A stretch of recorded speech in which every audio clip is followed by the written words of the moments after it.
শ্রীভূমি জেলার শরীফনগর এলাকায় গোপন সূত্রের ভিত্তিতে পুলিশের বিশেষ অভিযানে ৯,৮০০ ইয়াবা ট্যাবলেট উদ্ধার করা হয়েছে। ঘটনায় ২ মাদক পাচারকারীকে গ্রেফতার করা হয়েছে।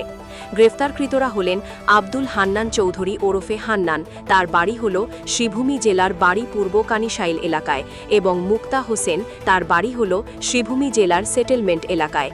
উদ্ধারকৃত ইয়াবা ট্যাবলেটের বাজার মূল্য কয়েক লক্ষ টাকা বলে ধারণা করা হচ্ছে। পুলিশ জানিয়েছে, গ্রেফতারকৃতদের জিজ্ঞাসাবাদ করা হচ্ছে এবং তাদের মাধ্যমে মাদক পাচার চক্রের অন্যান্য সদস্যদের খোঁজ করা হচ্ছে। বদরপুর থেকে পিন্টু শুক্লবদ্যের প্রতিবেদন, ঈশান বাংলা নিউজ, শিলচর।